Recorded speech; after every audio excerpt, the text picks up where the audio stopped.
Ako sa utíšime, začneme. Ja by som ešte chcela na úvod povedať, že máme dneska takúto prednášku. Viete, prečo máme dnes takúto prednášku a prečo je práve venovaná Anne Frankovej? A svetlo by som poprosil. Včera ukazovali len koncentrát. A vieme, prečo včera ukazovali koncentračné tábory? Včera bolo 80. výročie obetí holokaustu. Viete prečo včera? Lebo 27. januára 1945 bol oslobodený koncentračný tábor Osvienčim. Barborka nám dneska porozpráva o Anne Frankovej. Povie nám, kto bola Anna Frankova, či bola významná a prečo sa vôbec spája teda s holokaustom, že prečo to takto prepájame. A je to tiež z našej strany taký spôsob, taká úcta týmto obetiam, že si o nich niečo povieme a tým, že si o nich budeme rozprávať, že budeme stále o tomto vedieť a budeme to mať podvedomí, tak je to asi stále možno taký spôsob, ako predísť tomu, aby sa niečo tak kruté, tak zlé, tak zverské a neviem ešte, ako to pomenovať inak, aby sa niečo také v živote neopakovalo. Takže ja chcem privítať dneska Barborku medzi nami, hej, túto významnú historiku, že zavítala k nám a poctí nás tomu. Yes, of course. Zďaleka pricestovala. Áno. A ešte, prepáčte, už ti dám slovo, len ešte vás chcem poprosiť, aby ste dávali pozor.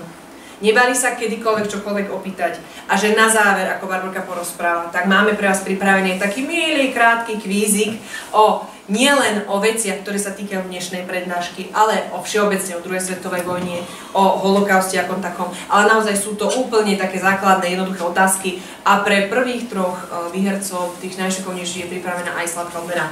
Takže toľko odo mňa, myslím, že som povedala všetko, takže tak nech sa páči, Barborka, slovo je tvoje. Ďakujem. Tak čakala som, že bude kávička, koláčik, ale nevadí. Ani kytica na záver. Ani kytica. Ani honorár nebude. No tak balím.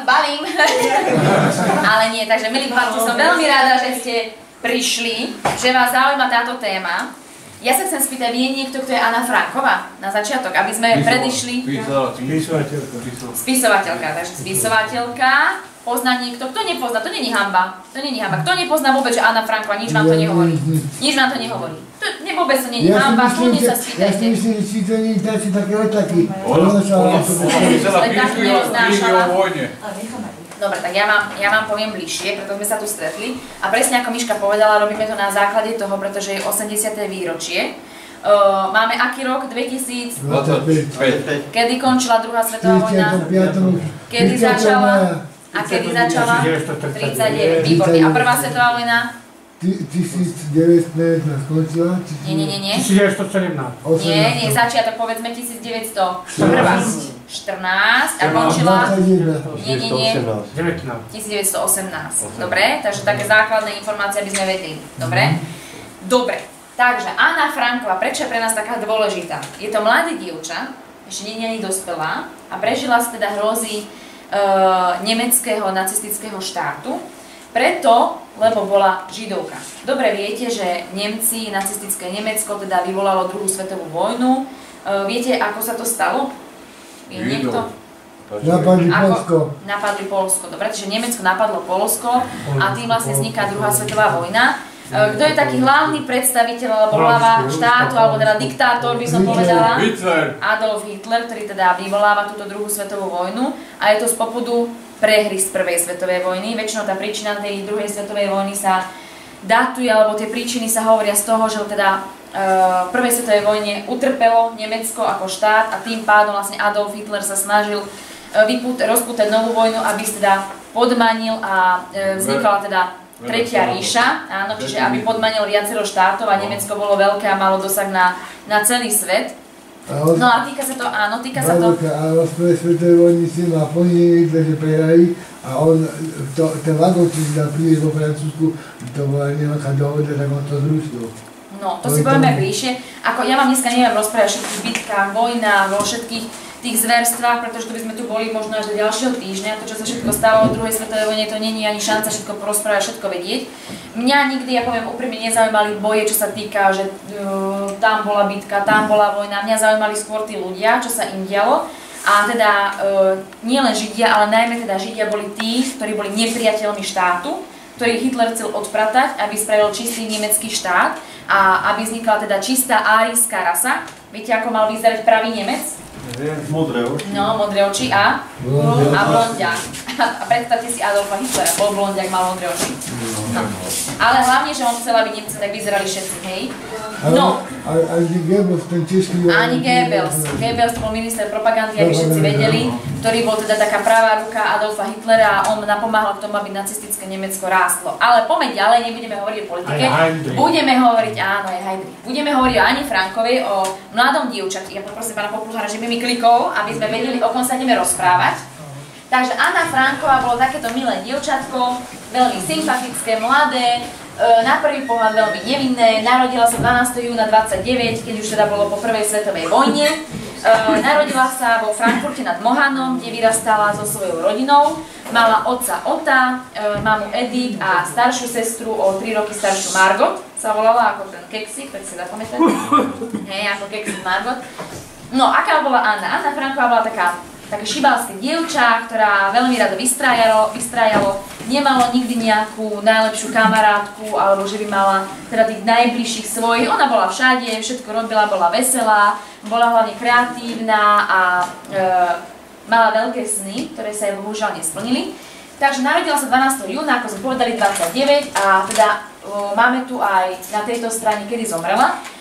Tamto datovanie nie je úplne presné, lebo si povieme, kde ona zomrela a prečo vlastne nevieme konkrétny dátum, ale zomrela presne v roku, kedy čo končilo? Druhá svetová vojna. Čiže sa veľmi mladá zomrela. No, čo sa dialo? Ideme ďalej, aby sme teda povedali bližšie. No, tuto máme teda aj celú rodinku Frankovcov.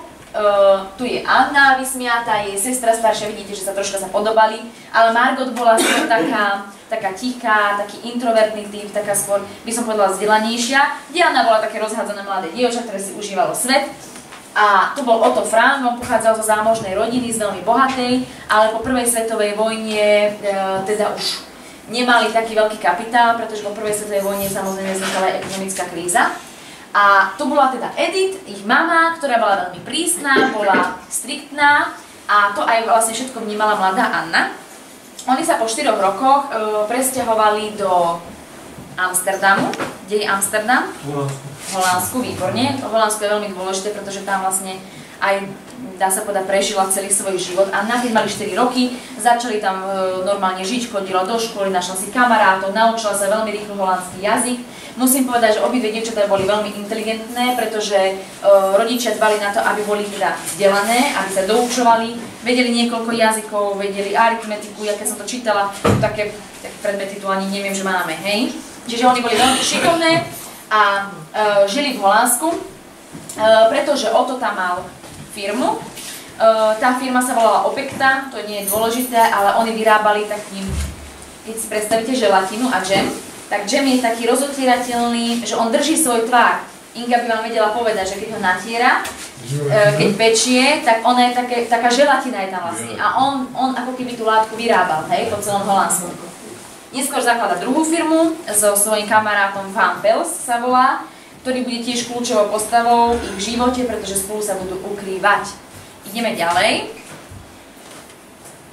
Takže zatiaľ máme Annu Frankovú, ktorá sa presťahovala z Frankfurtu nad Mohanom do Amsterdamu, kde si žijú úplne v pohode, majú krásny život. Anna je troška taká rebelka. S mamou nemá bohviaký vzťah, lebo mama je veľmi prísna a myslí si, že má bližšie k Margot, čo ona akože negatívne vníma a zase naopak má veľmi dobrý vzťah k otcovi. Ona ho vníma ako svojho miláčika, dokonca má rôzne prezývky pre neho a naozaj majú bližší vzťah. Hej. To je veľmi tiež kľúčové, prečo si to hovoríme, pretože neskôr bude vlastne celý ten čas tráviť práve s nimi. No, ja si to pozriem, čo mám popísané. Som sa pripravovala, aby ste si nemysleli. Sama Anna si zoberte, že mala pár rokov a ona sa dá, najdôležitejšie, čo teda treba povedať, je, že ona si z celého tohto obdobia, keď mala 13 rokov, dostala na narodeniny denník. Prišla domov a čakala na stole, čakal taký červeno-biely denník, my si ho potom aj ukážeme, a začala si teda písať doňho svoje zážitky. Keď ešte teda neriešila sa nejaká druhá svetová vojna, vôbec nejaké zákony, nejaké opatrenia, obmedzenia, ktoré sa týkali teda aj ich, lebo boli teda Židia, tak si písala úplne základné veci, ako išla do školy, ako stretla toho, ako sa jej páči ten chlapec, ale ten ju nechce, lebo je starší, proste pubertiacké veci. Hej? tam sa zmenila tá optika hlavne teda v tom, keď prišla druhá svetová vojna, tie obmedzenia a keď začalo hroziť aj im veľké nebezpečenstvo. A keďže keď sme spravili, že vlastne Otto Frank, ich otec, bol veľmi inteligentný, mal teda firmu, on predpokladal, že asi sa v 40. rokoch niečo stane a on nič nenechal na náhodu. A v tej budove, kde vlastne sídlila firma tá Opekta, neskôr sa volala úplne inak, to premenovávali na 5 krát, tak on tam začal robiť úkryt. Bez toho, že by niekto vedel. Bez toho, že by niekto vedel z zamestnancov alebo z rodiny. Povieme si akože bolo to prešpekulované, ale on sa pripravoval na to najhoršie, že čo ak náhodou, pretože on vedel, že už v Nemecku v 30. rokoch vznikajú rôzne zákony, rôzne obmedzenia, že Židia nemôžu chodiť von, Židia nemôžu navštevovať kína, kostoly, nemôžu chodiť verejnou dopravou, musia nosiť, čo musia nosiť? Aký bol znak? Žltú hviezdu, Dávidovú hviezdu. Na základe toho som vedela, že napríklad Aďo, keby to mal hviezdu, viem, že je Žid. Hej, to sa tedy automaticky inak. Ja teraz neviem, či pán Zemko je Žid alebo je kresťan, mňa to nezaujíma. Vtedy sa to posudzovalo. Keby mal teraz hviezdu, tak ja sa s ním nemôžem rozprávať, lebo ja by som bola tá, ktorá taktiež porušuje nejaké obmedzenia a mala by som aj ja s tomu problém, nielen on. Hej. Židia v tom období nebol nikto. Prosím? Preto boli dávali od tých get. Áno, to už bolo takéto riešenie, ktoré bolo také krutejšie, ale najskôr teda boli skôr vyčlenení z tej spoločnosti, áno, tými obmedzeniami, ktoré si vlastne môžeme povedať, môžeme prekliknúť, pán Pofluhár, aby sme si teda povedali. No, toto je ten denník, dobre, to je taká pekná fotka, bol takýto červený kockovaný a do neho si teda začala zapísať také základné údaje a začala si písať, keď mala 13 rokov, si predstavte, že vy keď ste boli 13 roční, ja som teda písala si denník, ale také veci, čo som tam napísala. Ja som mal pamätník. No, boli pamätníky, to je doteraz tak známe, ale denníky ja som si písala 13 rokov, to úplne inak vyzerala, ako keď si písala ona. A ona neskôr všetky tie, ako keby listy, napísala listy, venovala Kitty. Kto je Kitty, si povieme neskôr. Dobre, môžeme ísť ďalej, to aby ste videli ten denník. No a tu sú tie obmedzenia, ktoré sa vlastne týkali židovskej populácie, ako pripínanie židovskej hviezdy na oblečenie židov, zákaz používania bicyklov, židmi a následne ich odovzdanie, museli odovzdať bicykle, zákaz používania električiek a súkromných aut, však nech si chodia pešo, obmedzené časy nakupovania od 3. iba do 5. si mohli nakupovať, keď boli v práci. Bohužiaľ, nemali nárok. Zákaz navštevovania holiča, ktorý nemá židovský pôvod. Zákaz vychádzania od 8. do rána do 6. Po 8. sa Židia nemôžu pohybovať ani po vlastnej či susedovej záhrade. Nemohli chodiť ani von zo záhrady, si to berte, že mali dom. No, ani po vlastnej záhrade, ani po 8. nemohli výjsť. Si predstavte, že išli len psa vyčúrať, dať von, nemohli. Po 8. bohužiaľ, nech sa radšej vyčúra vnútri. Hej, akože poviem taký hlubý príklad, ale je to tak. Zákaz návštevy divadiel, kín, zábavných barov, kúpalisk, tenisových kurtov, klzísk, zákaz verejného športovania, vozenia na kajakoch, zákaz navštevovania kresťanov, samozrejme, lebo tak. A zákaz študenia na nežidovskej škole.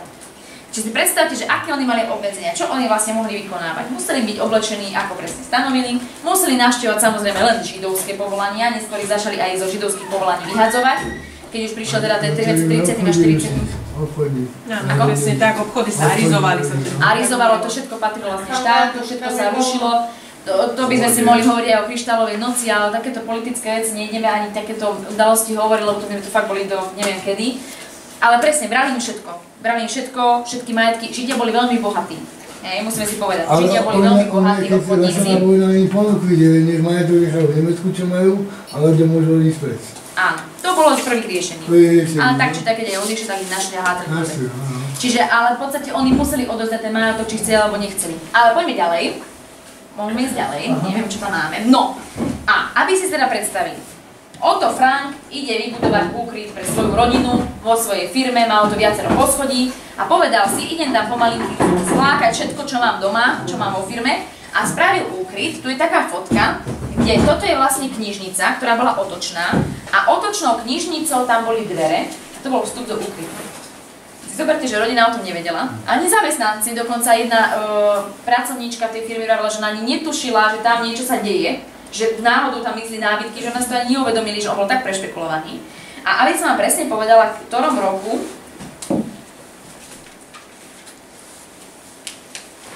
v 40. roky, 10.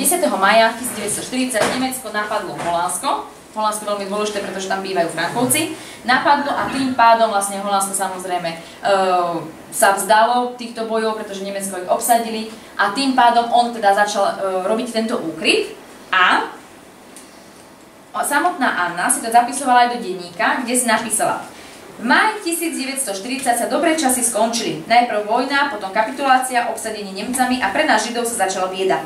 Následoval jeden židovský zákon za druhým a naša sloboda sa veľmi obmedzila. Si zoberte, že mladé dievča, a ona už rozmýšľala, že sloboda sa obmedzila. To sú spojenia, ktoré nás teraz napadnú, ale nie 13-ročné dievča. No, takže úkryt spravil Otto Frank, spravil cez Otošnú knižnicu. A 6. júla 1942 sa rodina Frankovcov presunula do tohto úkrytu. Mali tam všetko.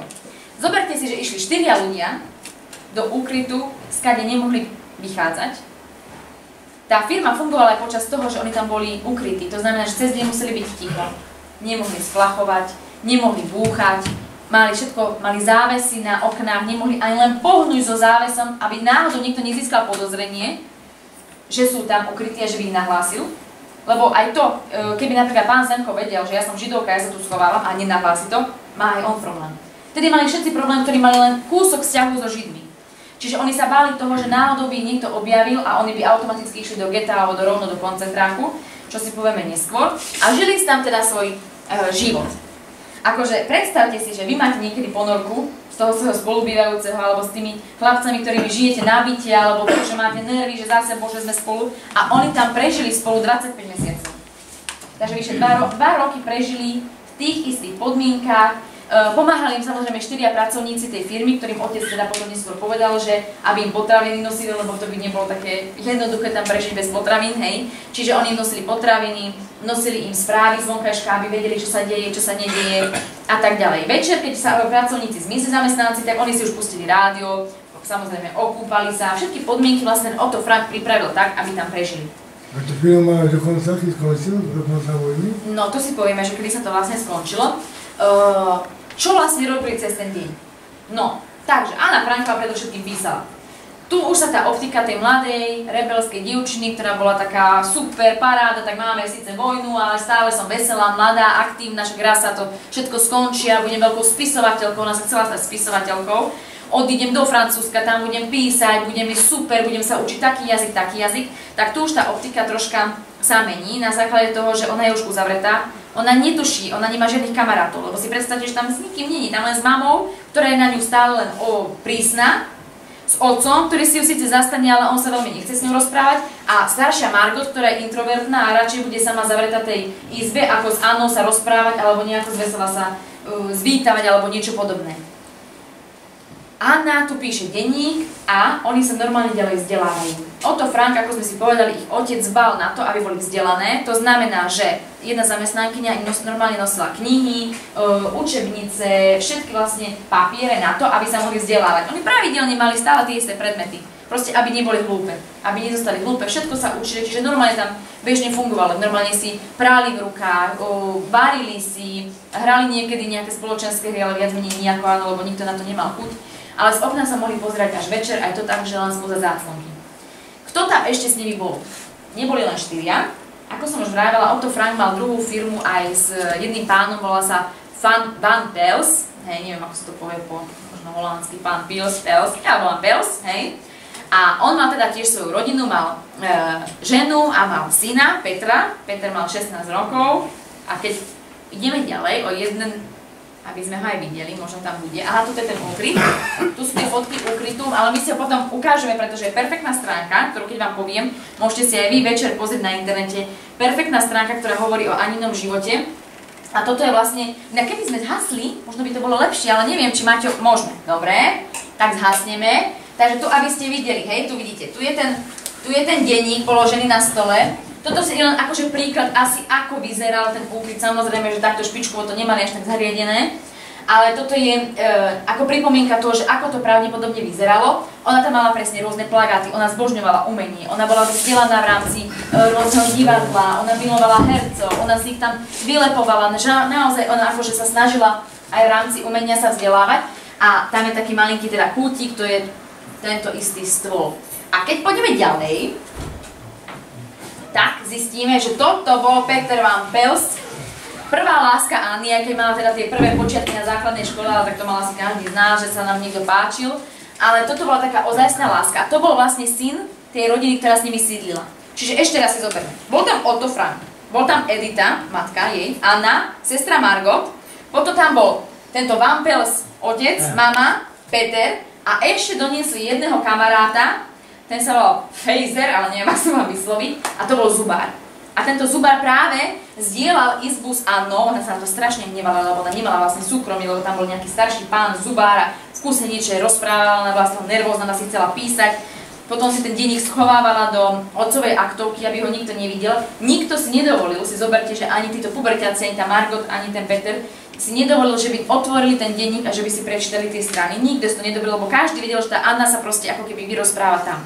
No a ja som vravela, že ja vám poviem, prečo písala listy práve Kitty. Viete, kto bol Kitty? Čo si myslíte? Kitty, čo vám to pripomína? Kamarátka, no. A skade by bola tá kamarátka? Keď sme si vraveli, že ona viac menej tých kamarátov síce mala, no? Z Fínska. Z Fínska, skoro. Dobre, tak ja vám poviem. Kitty bola vymyslená postava, bola to vymyslená kamarátka, predstavovala si ju ako ryšavú, behavú kamošku, ktorá je úplne, že jej najlepšia kamarátka, s ktorou si rozumejú, a ona vlastne v fiktívnej postave písala tie listy. Väčšinou vždy začala drahá Kitty, najdrahšia Kitty, milá Kitty, lebo proste potrebovala sa tak ako aj vy, ako aj my, a všetci sa potrebujeme niekomu vyrozprávať, niekomu sa posťažovať. Ona to priamo nemohla nikomu povedať, lebo nemala komu, tomu Petrovi, tak si vymyslela, aby vlastne sa rozpísala a mohla sa takto aspoň odovzdať niekomu a niečo pekné teda, alebo teda to hrozné, čo zažívali, povedať. Bol tam tento fešák Peter, 16-ročný, dobre? Ozaj fešák. No, najskôr si nerozumeli. Bože, Peter, ten má pubertu 16 rokov, čo ja s ním, hej. Neskôr sa začali stretávať. Tam v tom denníku ona vlastne opisovala, že teda keď bola noc, že sedeli pri okne, pozerali na hviezdy, niekedy vlastne videli to bombardovanie, že to bolo akože hrozné, ale že tedy vlastne tam sa bližšie spoznali s tým Petrom a začali mať také prvé náznaky lásky. Hej, nemyslíte si, nič sa tam neudialo také, že také úplne, že veľmi veľké, skôr to boli len také prvé bosky objatia, avšak Anna zistila, že Peter nemá vieru k Bohu, čo pre ňu bolo veľmi dôležité, pretože ona sa odvolávala viac menej na to, ona verila tomu, že táto vojna pominie vďaka Bohu a že vlastne všetko na dobre sa obráti a ona bude to veľkou spisovateľkou. On nemal vieru k Bohu, neverili Ježiša Krista, to ona tedy zatrhla, že tak naše kamarátstvo končí. A brala ho potom neskôr, že nemá dobré názory a ona, si zoberte, že možno v tom už období mala možno 14,5 roka, nejdeme to vybaviť, dáme to neskôr, tak ona v tom období si uvedomovala, že nemáme rovnaké názory, nám to nebude fungovať, tak nebudeme kamoši. Takže tam tá láska skončila, len teda aby ste vedeli, že prvá láska vznikla práve v úkryte. Môžeme ísť ďalej. No, čo sa však udialo? Žijú si tam, všetko je v poriadku a zrazu jeden deň príde k ním do úkrytu tzv. Zelená polícia, ktorá ich tam objaví v 42. Ale aby som vám povedala presne. V 44. ich objavili. A sa mi zdá, že v septembri, ale nie som si istá. Musela by som to nájsť. Ale v 44.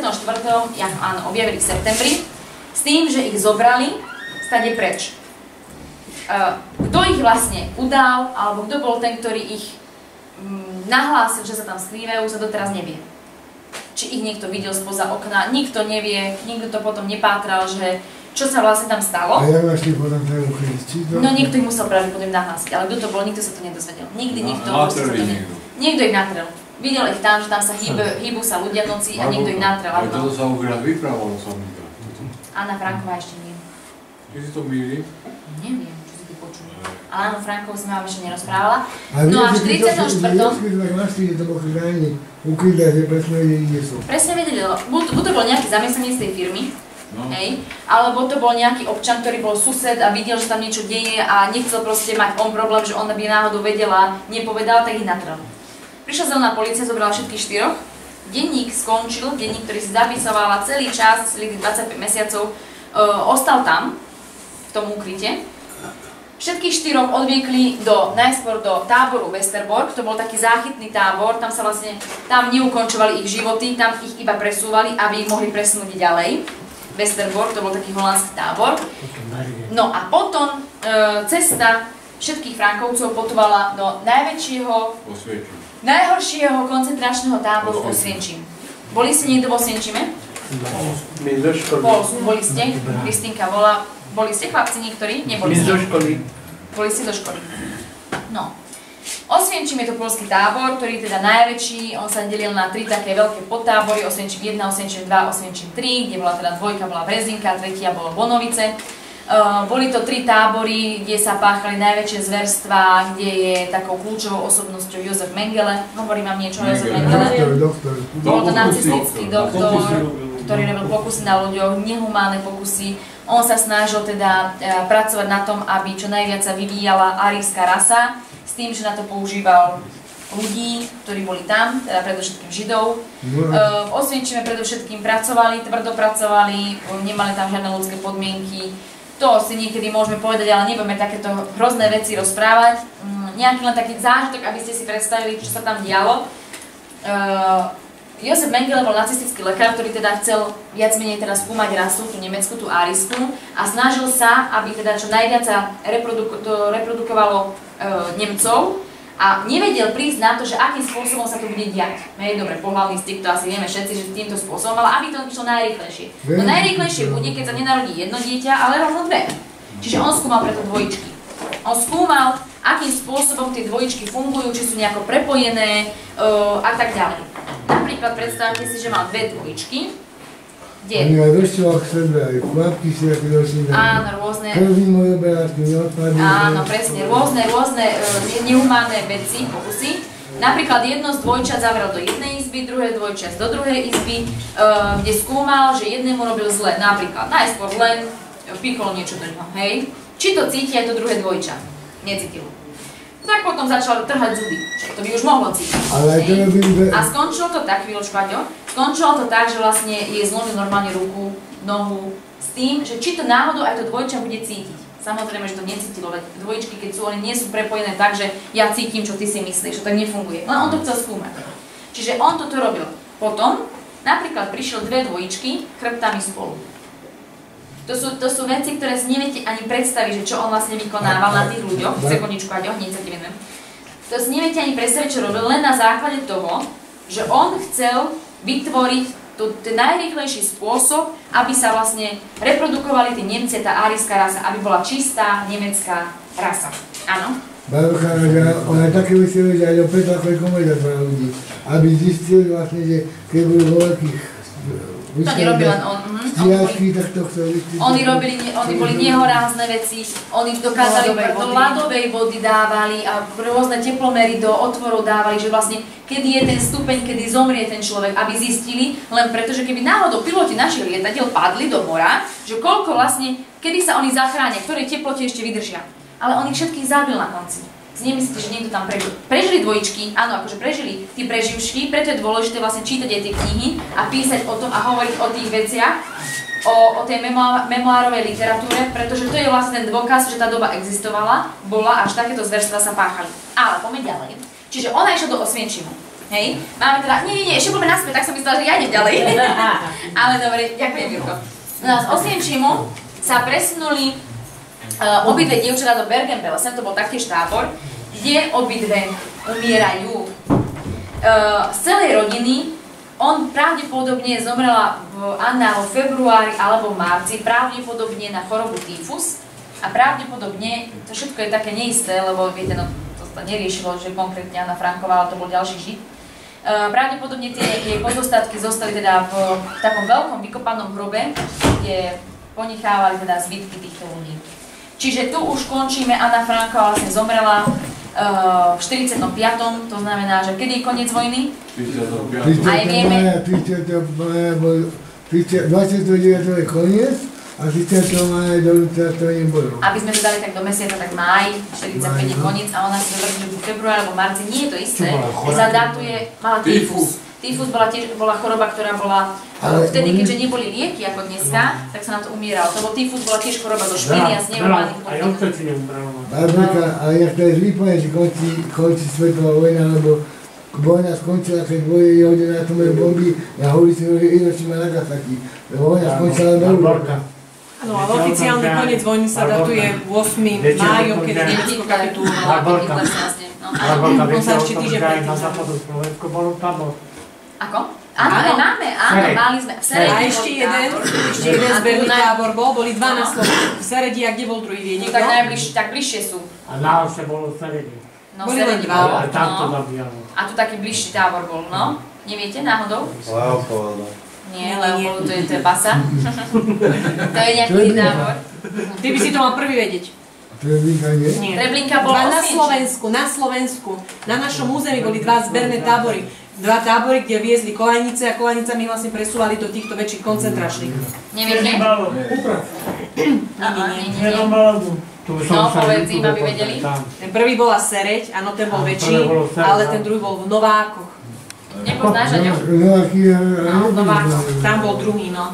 To sú tie tranzitné, ale Nováky tie úplne zberné. zničili, rozobrali, tam ostalo... A Sereď tam je pekné múzeum v holokauste. No ale poďme ďalej. Čiže Bergen-Belsen máme tam, teda končí ich púť, ale jediný z tejto rodiny prežil Otto Frank, čiže otec.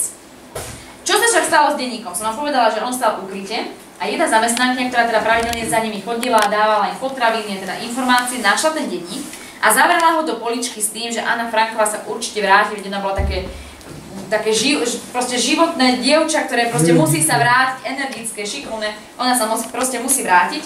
Zamkla sa denník do svojej poličky pracovní s tým, že jeho odozdá, keď sa končí vojna. Skončila sa vojna, Anna Franková sa bohužiaľ nevrátila, zomreli tam vlastne všetky 3 dievčatá. Jediný Otto Frank sa vrátil domov, ktorý prežil v Osvienčime, nakoniec on skončil v Osvienčime. A prichádza domov s tým, že teda čaká, že rodina je doma, ale bohužiaľ zistuje, že teda sám. A táto zamestnankyňa, ona sa volala Miep, tak táto Miep mu odozdáva tento denník s tým, že nech teda s ním robí, čo chce. Je to v podstate celé to detstvo, alebo celý život Anny Frankovej, ktorá písala, to bolo niekoľko strán, niekoľko stoviek strán, čo tam ona popísala, tak odovzdala tomu otcovi. No ten otec teda začal čítať. Teraz si predstavte, tam boli jej osobné pocity, hej, keď bola mladá, keď napríklad sa jej nepáčilo, že mama ju neposlúcha. Ona tam rozprávala strašne škaredý napríklad na mamu. Alebo písala o tej prvej láske, o tom Petrovi, že ako to ona pociťuje, ako to ona vníma. Tak otec sa najskôr v žiadnom prípade nechcel vydať. Hej, on v žiadnom prípade to sa vydávať nebude. Oni mali také stretnutia ako Židia, ktorí sa vlastne vrátili z holokaustu, alebo teda z druhej svetovej vojny, z koncentračných táborov, tak mali také vždy stretnutia a títo kamaráti ho, tak ich nazvem, mu hovoria, ale to vydaj, to je najväčší dôkaz toho, že vlastne to dievča naozaj chcelo prežiť tú vojnu, neprežilo, ale vydaj to, že proste nech tá Anna Franková žije ďalej s nami. Náveľa vydal. Keď to vydal prvýkrát, tak sa hovorí o cenzurovanej podobe, a to preto, lebo on tie škaredé časti, ktoré tam napríklad nadával na tú svoju mamu, alebo písala o rôznych témach, ktoré sa jemu nepáčili, on vyškrtol. Hej. No a až potom neskôr vzniká vydanie, kedy vlastne už necenzurované, všetko tam je popísané, ako to ona cítila, aj tie nadávky na tú mamu a tak ďalej, takže všetko sa už vydáva. A dokonca vám prečítam, že sa vydal v 70 jazykoch, ale neviem koľko. Nemám to tu. Dnes je dostupný vo viac ako 70 jazykoch a teda tento príbeh Anny Frankovej sa dostával aj do divadelnej a filmovej podoby. Je veľmi veľa filmov na Annu Frankovú a veľmi veľa nadácií sa venuje práve Anne Frankovej, pretože bola naozaj taká neoblomná, šikovná žena. A dokonca vzniklo aj komiksové vydanie denníka v roku 2017. A je to teda pre deti vo veku od 10 rokov, kde v rámci komiksu vlastne rozprávajú ten príbeh. Je to veľmi pekné, kreslené. Tú knižku mám aj doma. Mohla som ju doniesť, ale bohužiaľ nestihla som, zabudla som, tak poviem. Ale keď budete chcieť, určite vám ju donesiem. Je to veľmi pekné komiksové a je to také ľahké čítanie o ťažkej dobe. A ideme ďalej. No, a teda ako by to bolo, aby Holandsko si neúctilo takú dôležitú spisovateľku, keďže sa už chcela stať spisovateľkou a v podstate sa aj stala, lebo ten denník sa vydal, tak toto bol teda ten dom, ten úkryt, kde vlastne vzniklo aj múzeum Anny Frankovej, je to vlastne teda v Holandsku, je to veľmi pekné, Holandsko je krásna krajina, si myslím. A tam vlastne vzniklo múzeum, kde priamo sa môžete ísť poprechádzať do tých priestorov, kde žili. A ako som vám pravila, existuje jedna stránka, volá sa to Anna Frank House, kde priamo ukazujú, že neskutočné. Si zoberte, že vy ste tu na Veľkom poli a vy vidíte úkryt, ktorý je v Holandsku. Priamo vidíte, lebo to vlastne spravili virtuálny úkryt aj viac menej celú tú prehliadku máte virtuálnu. A preto som chcela, aby sme ten internet si mohli zapnúť, aby sme si niečo ukázali, aby sme videli, že ako to tam fungovalo. Takže toto je vlastne múzeum Anny Frankovej, kde vlastne si tam môžete kúpiť vstupenky. Tam ročne chodí 1,5 miliárd ľudí, lebo tam proste, tam sa nedá dostať. Musíte si kúpiť vstupenky skôr online, pretože naozaj ľudia to chcú vidieť ten denník, ktorý sa zachoval, vidieť, kde oni žili, v akých podmienkach. Čiže naozaj je to príbeh silného dievčaťa, ktoré síce neprežilo, ale svojím spôsobom prežilo tú druhú svetovú vojnu a ten holokaust, pretože stále sa o nej rozpráva. A aj napriek tomu, že dneska možno veľa ľudí hovorí, že bože, zase druhá svetová vojna, zase holokaust, že zase Osvienčim, bože, veď Osvienčim, ale si zoberte, že keby sa o tom nerozprávalo, tak vlastne by tie spomienky a všetky tí ľudia vlastne by sa na to zabudlo a môže sa stať veľmi, veľmi rýchlo, že sa vrátime zase do čias, kedy bude jedna skupina alebo druhá skupina diskriminovaná, ako boli Židia, ako boli homosexuáli, ako boli Rómovia, ako boli komunisti, politickí väzni, lebo aj títo všetci boli v týchto táboroch a takisto sa môžu. Likvidovali aj mentálne postihnutých. Likvidovali mentálne postihnutých. A tam nešlo o mentálny postih, že viditeľný fyzicky. Tam stačilo pozor, že sa neučili dobre v škole a automaticky boli. Vznikali eutanázie. Vlastne tým pádom vznikali rôzne plynové, to by ste ani neverili, ako to vlastne Nemci vznikali, aby ako rozmýšľali, že vznikali plynové automobily, ešte predtým ako vznikli plynové komory. Plynové automobily, ktoré prerobili na dodávku, kde natlačili ľudí, hodili tam plyn a iba vyviezli a tých ľudí nahádzali do hrobu. Ešte ja sa chcem vrátiť späť k tomuto a viete dobre, Židia boli nepriatelia národa. Politickí väzni tiež vieme, mali iné presvedčenie, aby nezvrhli režim. Ale viete prečo napríklad zabíjali alebo ubližovali, ako ste povedali, mentálne chorým ľuďom? Viete, z akého dôvodu to bolo? Nechcel, aby takí ľudia existovali na svete. Aby sa takí ľudia ďalej šírili. Nemecký národ chcel byť čistý z každej strany. A pre nich, keby aj možno neboli nebezpečenstvom, ale oni nenehali dožiť len z toho princípu, aby neprodukovali presne tak, aby nemohli mať ďalšie deti.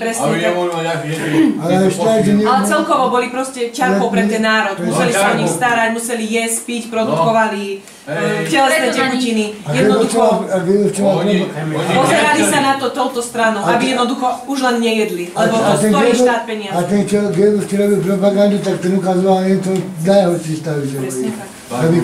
Presne tak. A to bola presne tá propaganda. A to je vždy, a to platí aj dnes, ukázať to najhoršie.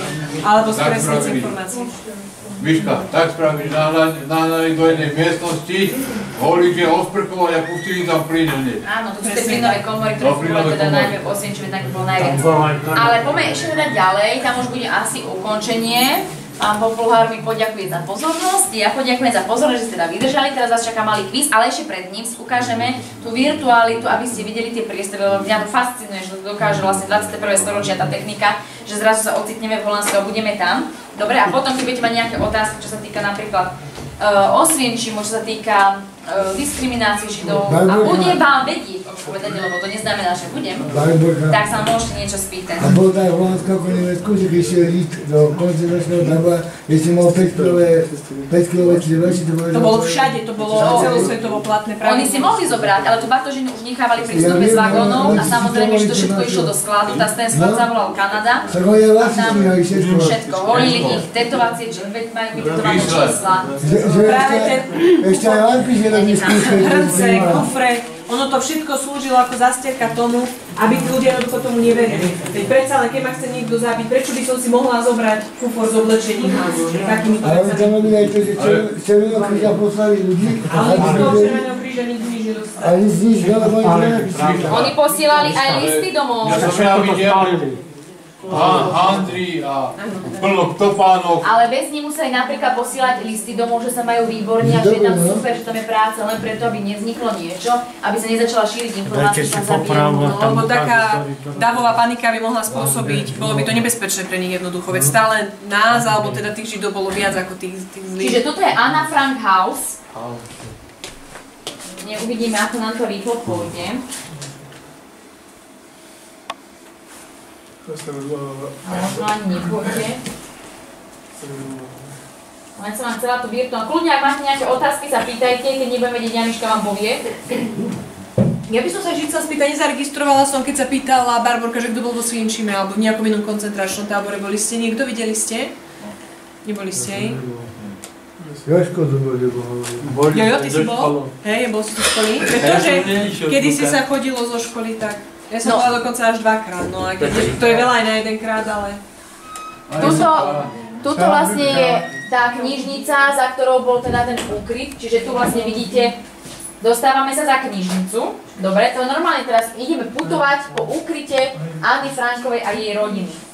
Ideme hore po schodoch a tu sa teda nachádza Herman a August van Pels.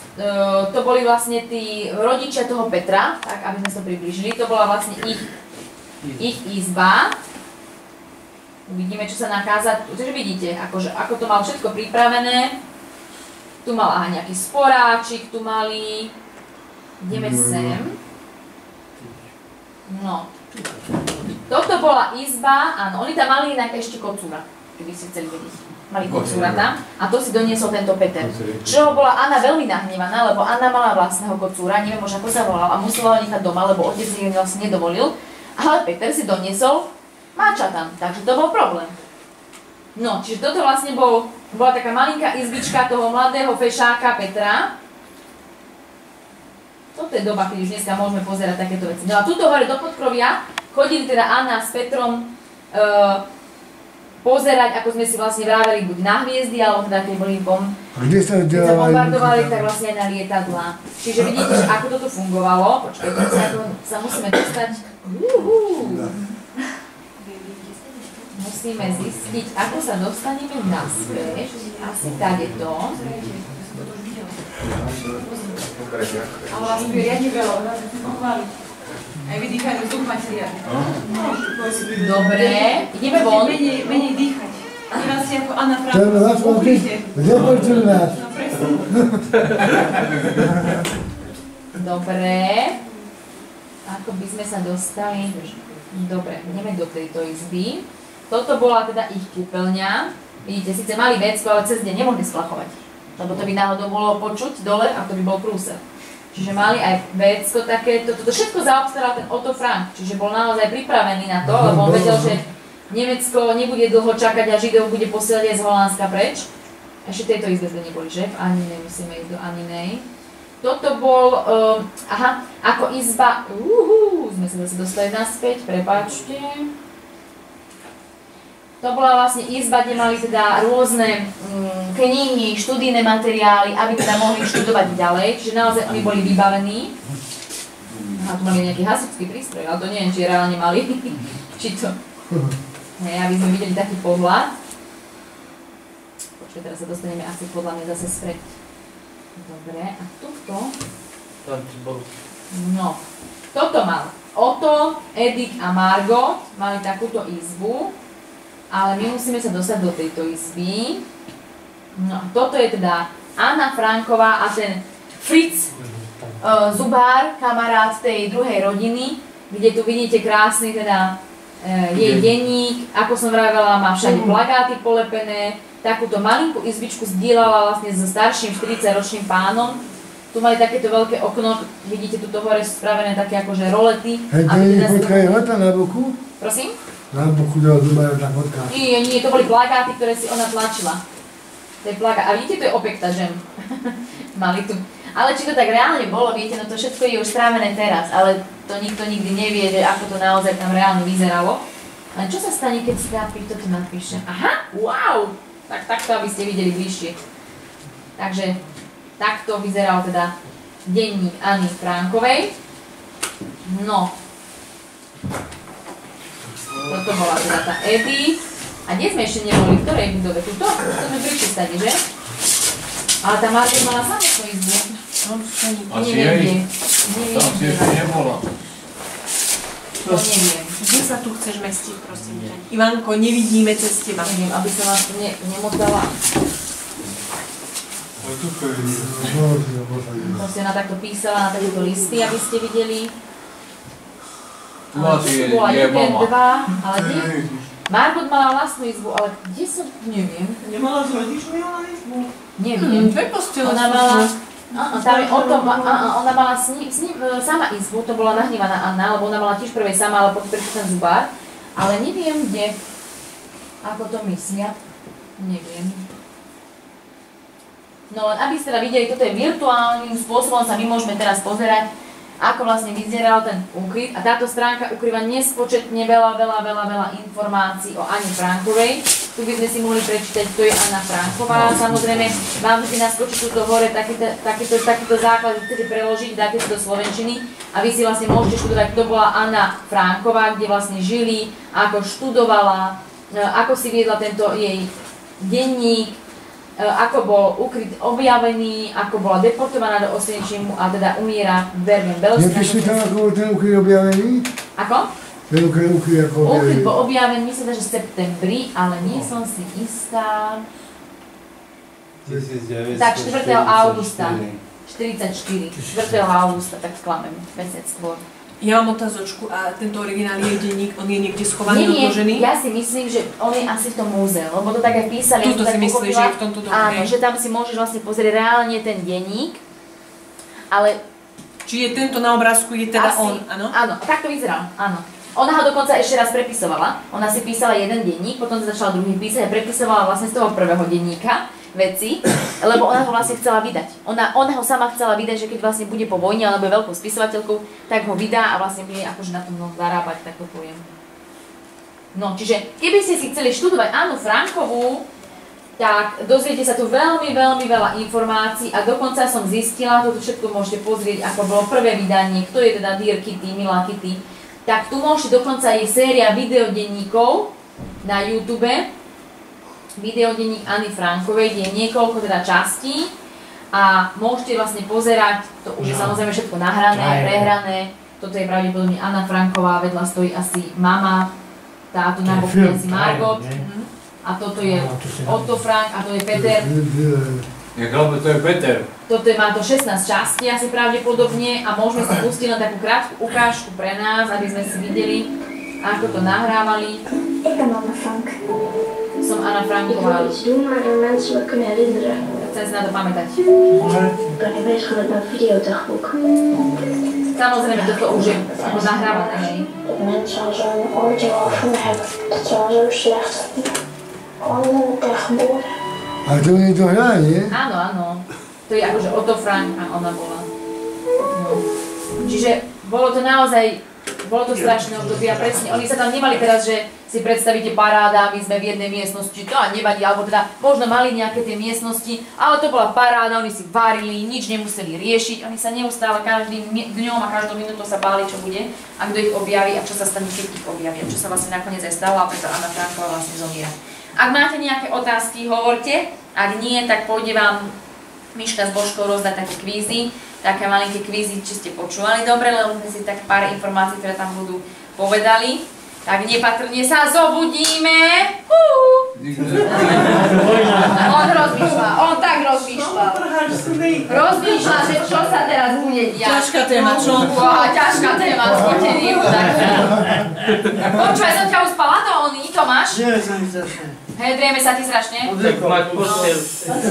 Takže kľudne sa pýtajte, čo sa týka, boli to naozaj, bolo to hrozné obdobie a najhoršie je, že v podstate aj v dnešnej dobe sa stretávame s ľuďmi, ktorí hovoria, že neexistoval holokaust a že nič takéto sa nedialo.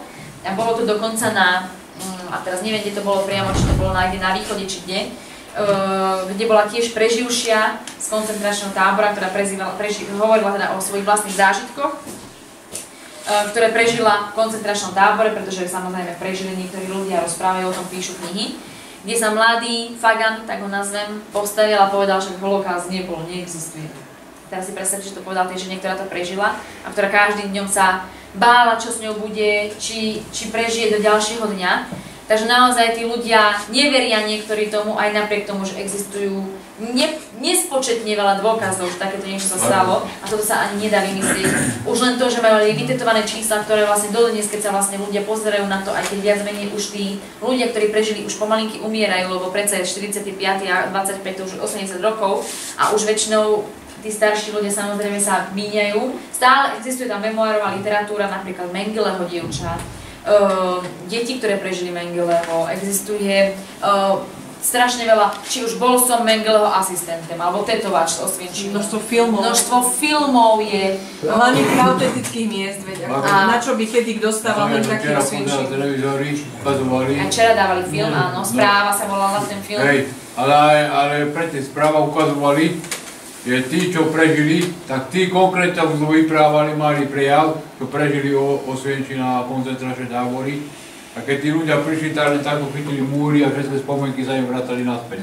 Boli neúprostné napríklad niektorí ľudia tam spomienky. sa ani nechcú vrácať, hej, lebo je síce s Osvienčimom múzeum, že môžete tam ísť, hej, ale samozrejme už sú to v podstate len priestory, tam nemáte tam to, čo sa tam naozaj reálne žilo, ale tí ľudia, ktorí tam prídu a ktorí to prežili a sa im to vybaví všetko, čo sa tam dialo, ako sa báli o ten svoj život, ako videli toho umierať, ako jedli iba naozaj vodu, dá sa povedať, z nitých zemiakov, hej, že proste fakt len kašovitú vodu, nemali tam žiadne hygienické, tam sa oni neumýli, tam oni nechodili na záchod, že Jožiš, ja musím cez bičku brať. Takže napríklad sa ale niekedy aj nedostali do tých dier, ktoré boli vlastne vyslovene priamo na vyprázdňovanie. Drevené topánky museli nosiť z dreva a keď sa im to zabudovala do vrata, tak mali nový odlet a keby ich stratili, tak umrznuli. Nikto neriešil, že či ty máš veľkosť XL alebo XS. Dal som ti takýto mundúr, ty ho budeš nosiť môj chlapí. Alebo si vymej s niekým, ale kto si dneska vymení? Jasné, takže to bolo obdobie, ktoré je veľmi ťažké, nebudeme sa o ňom rozprávať, lebo chvála Bohu, že žijeme v tomto období a pevne veríme a robíme všetko preto, aby sme sa neposudzovali, aby sme nevyklikovala Majo Viertelovi, že má kockovanú košelu, tak sa nebudeme rozprávať, aby sme nevyklikovala Miške, že má dneska cop, ja nebudem sa s ňou rozprávať, ja neznášam, keď má dievča cop, rozumiete? Nikoho nebudeme diskriminovať a tým pádom vlastne príjmeme každého, aký je. A nemôže sa potom stať toto, čo sa stalo a trvalo to niekoľko rokov a zahynulo tam nespočetne veľa ľudí. Čiže ešte nejaké otázočky? Ja ešte len dodám, že nie je ani správne nehať niekoho, vôbec niekomu takto iba slovne ubližovať, lebo ani druhá svetová vojna nezačala hneď koncentračným táborom, ale predchádzalo tomu ešte 10 rokov predtým a začalo to len malou propagandou, malým poukázaním, že však oni sú bohatí a my nie sme. A z takéhoto nejakého len poukázania, z nejakého slova sa vzýšlo to, že sa našlo veľa priaznivcov tejto myšlienky, že Židia sú bohatí, Židia si nezaslúžia, potrebujú všetko vrátiť, lebo je to naše ukradnuté nemecké a z toho vznikla naozaj jedna obrovská genocída. Ale Hitler sa nenávidí Židov až tedy, keď on má na Jakovinu, on má u nich židovský. No, vieš, to je viacero zdrojov, to sú presne viac aj iné, že Hitler neznášal. To bola tenista. Neviem, čo si Hitler išiel do toho druhého štátu. Hovorí sa, že nespáchal samovraždu, že sa nezabil, že išiel do Argentíny ponorkou, sa hovorí, že tam šiel potom ďalej. Taký Jozef Mengele prežil celý život síce na úteku, ale prežil a zomiera úplne bežným spôsobom smrteľného človeka, aj keď mal na štichu, alebo ako čo povedala, aj keď mal toľko vražd za sebou, za ktoré vlastne on stál, on si nikdy nepriznal, že on by vedome niekomu ublížil. Vlastný syn Rolf, ktorý vlastne bol jeho syn, ktorý sa neskôr dozvedel, že čo vlastne páchal ten jeho otec, tak on, keď sa stretol s tým Rolfom, s tým synom, tak povedal, že ale ja nič zle nerobím. Ja všetko, čo robím iba kvôli medicíne. Ja som nikdy nikoho, veď ja som nikomu nikdy neublížil. Možno to bola pravda, lebo on na to mal ľudí, ktorým to kázal. A takisto ako Hitler vlastne, ako aj Miška povedala, že on proste zmávil, a nielen Hitler, ale aj s Goebbelsom, ktorý bol minister propagandy, ktorý, si zoberte, že minister propagandy, ktorý krýval na jednu nohu a mal paličku, ten človek mal byť podľa ich spôsobu tiež vylúčený, lebo bol tiež postihnutý viac menej, ale on bol ten, ktorý hlásal, aby takíto ľudí vlastne, rozumiete, že ako sa to bylo? Tak on vlastne Hitler ako keby sa snažil prostredníctvom tej propagandy nahovoriť ľuďom, že Židia môžu za to, že prvá svetová vojna dopadla tak, že Nemecko prehralo. Židia za to môžu, Židia sú bohatí a Židia dokonca vznikol, volalo sa to, že protokoly sionistických mudrcov. To bol taký dokument, ktorý bol úplne že vymyslený v dnešnom pomenovaní by sme to mohli povedať ako hoax, aj keď viete čo minimálne, čo je hoax, hej, bol to výmysel totálny, kde hovorili, že Židia chcú spraviť zo sveta nadvládu a budú si tu oni robiť a všetkých dajú preč a to boli hlúposti. Hej. Ale oni to všetko takéto veci používali na propagandu, aby Nemecko bolo teda ten pekný árijský čistý štát, ktorý vlastne budú zbavení všetkých tých neprajníkov a pre nich to boli vlastne všetci, ktorí nespadali pod nejaké ich kritéria. Všetci.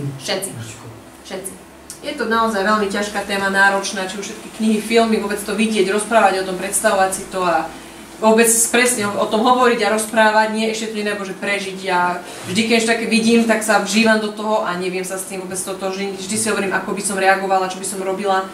Je to proste niečo strašné, zle sa o tom hovorí, ale na jednej strane treba o tom hovoriť veľa, treba si to pripomínať, treba si to vážiť, uctievať, lebo včera to bolo aj pekne napísané v tom filme Správa, že ľudstvo alebo národ, ktorý zabudne na svoju históriu, je nútený prežiť znovu. A toto je pre mňa aj niečo sveté, čomu sa pridržiavame dneska, preto stále treba si všímať svoje okolie, mať rád ľudí okolo seba a treba si uvedomovať, čo sa deje v spoločnosti, čo sa deje navokol a nemôžeme byť veci ľahostajné, lebo za jedno môže vzniknúť niečo takéto a za druhé sme tu všetci spolu, sme tu krátko spolu a tvoríme si to tu my, tak by sme si to mali všetko vážiť a vážiť si aj tých ľudí navokol. Neviem, či si v tom filme pozerala, jeho dal takto láhnu na stôl a palicu obyčoval tam.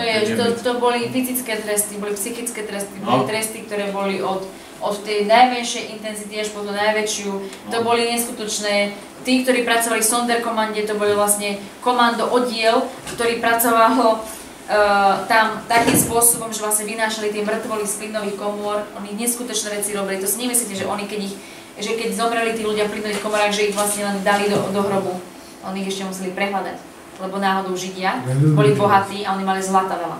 A ľudia nechceli dať Nemcom, za čo im mali dať to bohatstvo, to zlato, ktoré si nadobudli sami, radšej ho zedli, prehľadli ho a tým pádom mu museli Sonderkommando, to bol taký ten oddiel, museli prehľadávať, museli ich trhať, museli im vlasti, ak im narastli, museli to dávať preč. To boli neskutočné veci, potom sa hovorilo, že sa mydlo robilo vlastne z tých ľudí.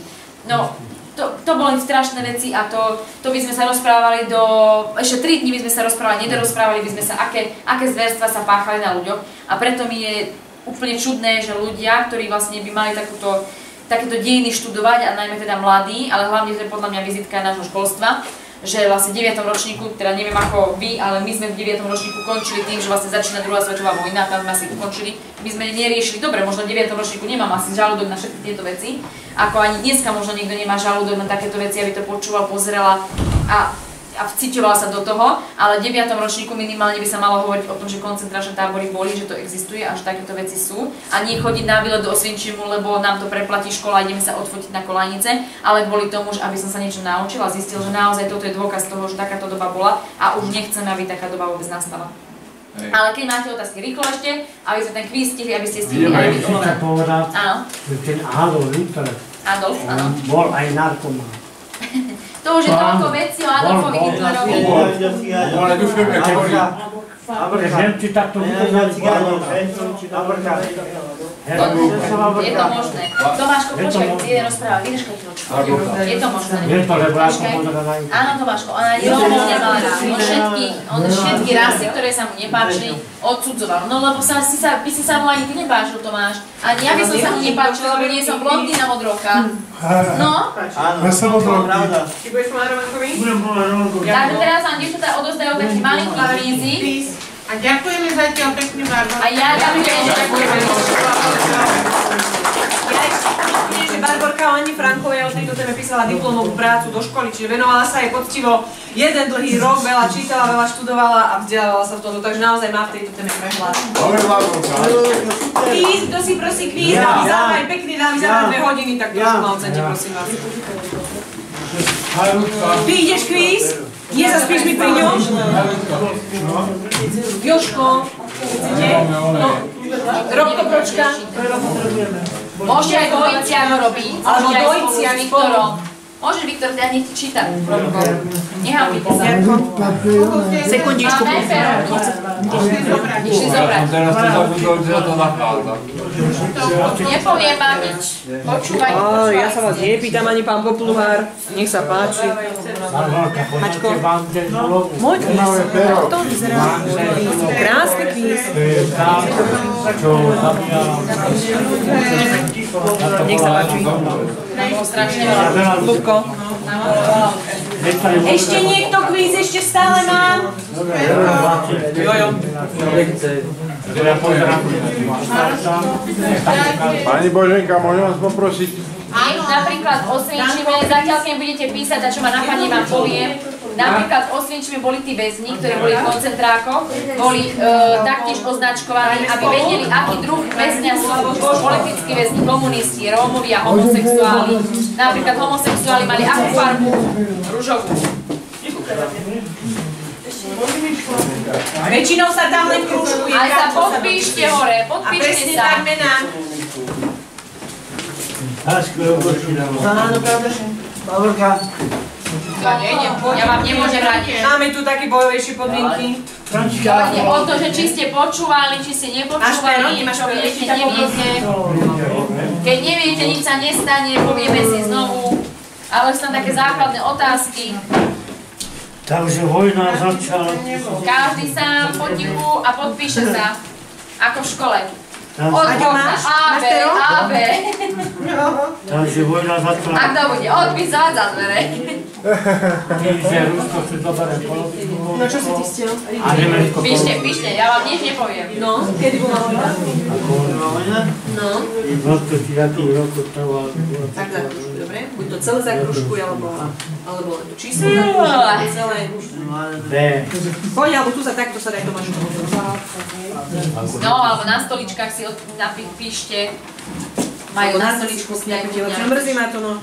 Nemáme to tu ako vymyslieť, lebo potrebujeme byť na tejto stene. Duško, no, takto zakružuj. A, B, C, jedno z toho. A, D, alebo C. Taký test, ale neviem, či ty si tu bol, či budeš vedieť odpovedať na otázky. Takto. Môžeme si napríklad... Môžeme si potom napríklad aj pustiť ešte, ak vás to zaujíma. A tiež ste podpísaní? Podpíšte sa, prosím. Robko, to ešte z tejto strany, že? Aj z druhej strany, ja som nevedel. Aj druhá strana je obojstranný. Miška. Miška, toto perlo.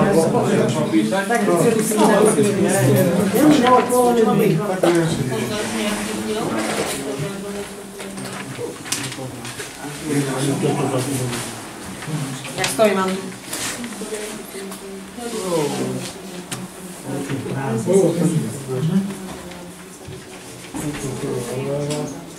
Viete, čo znamená tento nápis? Arbeit macht frei? Práca osloboduje. To bolo presne preto, aby si ľudia mysleli, lebo boli nahnaní do táborov, že idú pracovať.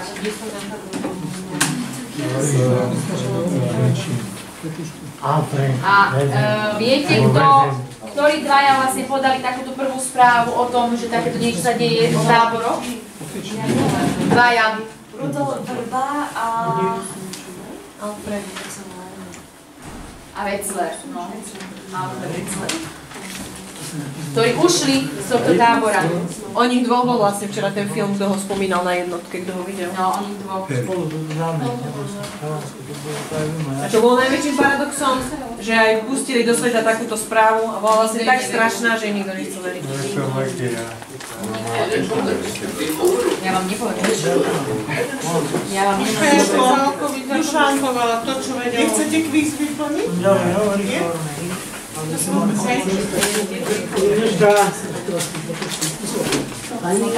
Aspoň nejaké videá vám pustím, toto je vlastne Auschwitz 2, to znamená Osvienčim 2, to je už Birkenau, to je Brezinka. Už máš vyplnené? Hej. Daj ľudská si, prosím. Takto to vlastne vyzerá dneska, keď tam chodíte ako do múzea. To je nejaké teda video, kde priamo akože prišli ľudia do Brezinky. Osvienčim 2. Lebo Osvienčim mala 3 tábory. Bol Osvienčim 1 hlavný tábor, potom bola Brezinka a tretí bol Monovice. Kolajnice priamo viedli do tábora, aby náhodou ľudia nemohli ujsť. Vagóny, ktoré patrili pre dobytok, boli to dobyčie vagóny, kde nemali vodu. Podpísali ste sa? Áno, druhá strana. Sú dve strany. Tak to vlastne ten vagón, ktorom vlastne ľudia putovali tam z jedného tranzitného tábora do... Kto má vypísané, tak dajte, len sa podpíšte. Podpíšte sa. Strašné podmienky, si predstavte, že tam zvieratá nosili.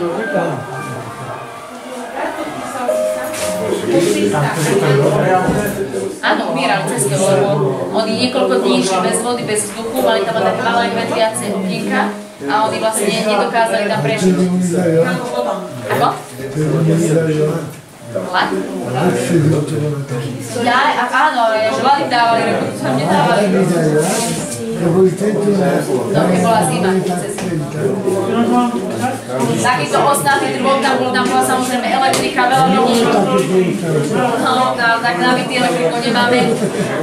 Niektorí ľudia chceli spáchať vedome samovraždu, sa hodili na ten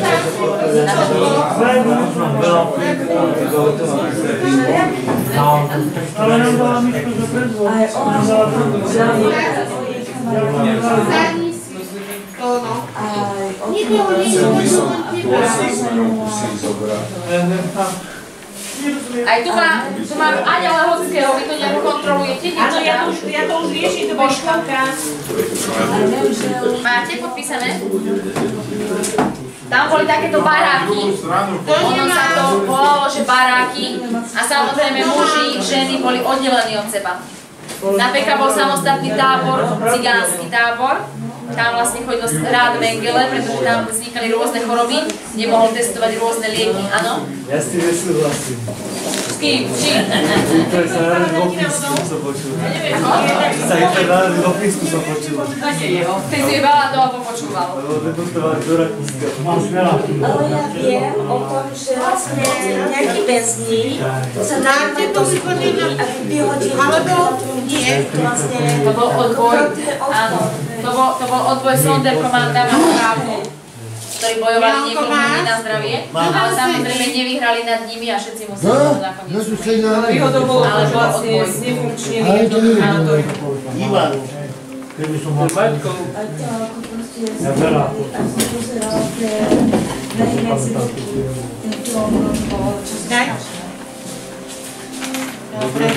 A je veľmi dobré, že sa vlastne niečo dobre natáča o tejto histórii. Ja vám nepoviem nič. Nepoviem vám, ja vám nemôžem poradiť. Neviem, vypnite si a máte. Približne rozmýšľajte. Ja vám nemôžem prezradiť nič, aby pozerať. Pán Zemko, zatkajte si, ukážte, čo máte, podpíšte sa. Podpísal si sa? Podpísal? Kde? Kde si sa podpísal? Kde na fotke šapke? Nie? Čo podpíš? Ale nemôžem to vyplniť. Nemám. Zatkajte, čo máte. Hore alebo dole sa podpíšte. Tuto vlastne spali, to boli také priečníky, spali niekoľkí ľudia na sebe, to nebolo, že traja. Oni vedľa seba. Áno. Veď taká pará. Keď sa chceli jeden otočiť, museli sa všetci. Pán Juris, podpísať. Áno, ukradli im, no. Pán Juris, podpísať. Oni vlastne si stávali, si zoberte, že bol Osvienčim 1 a tí väzni stávali Osvienčim 2, aby vlastne tam mohli učiť ďalší väzni. Oni si vlastne stávali rôzne, je to... Tak čo ide, podpíšte sa. Nepriečne. Dobre. To sú tie baráky, to bolo podpísané. A každé ráno bol apelplac, to bolo ščítavanie, kde vlastne nemohlo... Neviem, to by som musela pozrieť, neviem. To by som ti klamala. Neviem. Keď vám to mám povedal, Ľubko, to nemusíte ani potom písať. No, ja to viem, či to vy viete, kto tam bol. Kto to bol? No mrzli, lebo samozrejme zase nepočúvali nič. A ich horúčali museli robiť. Oni pracovali vlastne každý jeden deň, oni nosili ťažké kamene, oni vyrábali rôzne veci, oni pracovali s rôznymi fabrikami, kde vyrábali rôzne také suroviny a vlastne ďalšie fabriky na tom bohatí. Inge Farbe sa volala napríklad jedna taká fabrika, ktorá bola taká známa tým.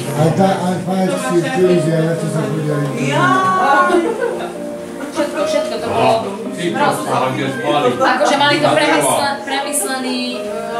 premyslené to mali neskutočné Nemci. blok. Tak sa volali bloky. Víš, aký boli veľbici a už aktuálne sa vystavali všetko. Všetko mali vystavené. Ale vieš, keď po vojne, všetko mali veľbici. Ale oni odchádzali potom, však oni potom aj všetko pálili, oni chceli aj aby všetko vybuchlo jedno s druhým, oni sa chceli zachrániť, hlavne aby nacisti ušli, aby teda nemali dôkaz. Ja viem, ale ty sa povedal, že Nemci, akí boli po druhej svetovej veľbici a že ako to vypadá dneska vo Európskej to áno, dneska áno. Víš, a 12 veľbici boli, ale čo boli stále na komore. Plynová komora, čítala som, že prežilo jedno dievča, kde som tiež čítala príbeh, že prežilo jedno dievča, kde ho našiel jeden, ktorý robil pitry pre Jozefa Mengeleho, ale keďže bolo tak obráčené, takže ju nakoniec vlastne zabili aj tak. Ty si Lacko písal? Sám? Ako? On sa volal Nišli, to bol Maďar. Nie, ty? Pozeraj. Lacko nikdy ti nepomáhal? No neviem, či Ferko Untermeier nepomáhal. Čo? Ja nevidela som. Nie, ja som tiež nikoho nevidela pri Lackovi. Láco, ty sám? Ty vieš o druhej svetovej vojne? Hej? Dobre. A to nielen netreba len o tej druhej svetovej, o všetkom. Ja napríklad, táto téma fascinuje, ale čo sa týka napríklad rôzne boje, alebo aké boli, kto koho napadol, aký štát, to ma už doma nezaujíma. Mňa zaujímajú viac menej také tie ľudské, že proste kto ako žil, ako čo robil. Vidíte, to sú tie, prepáčte, to sú tie vlastne jamy, tie diery, ktoré sú vlastne na toaletu, ale to, oni mali len vyhradený čas. Keď sa vlastne oni nevošli do toho času, tak oni nemohli ísť na toaletu. No dobre, no čo, kto vyhral? Ďakujeme všetkým zúčastneným. Poprosím o šarmantnú asistentku, aby každého zúčastneného obdarovala. A vyhlásenie víťazov. Takže prekvapivo máme jedno prvé miesto, dve druhé miesta a dve tretie miesta. Takže na prvom mieste, na prvom mieste sa umiestnil Lacko Rigo. Ty košo! Láco, ty vie... A Láco, kto vie toto? Jozef Tiso. A kto bol Jozef Tiso?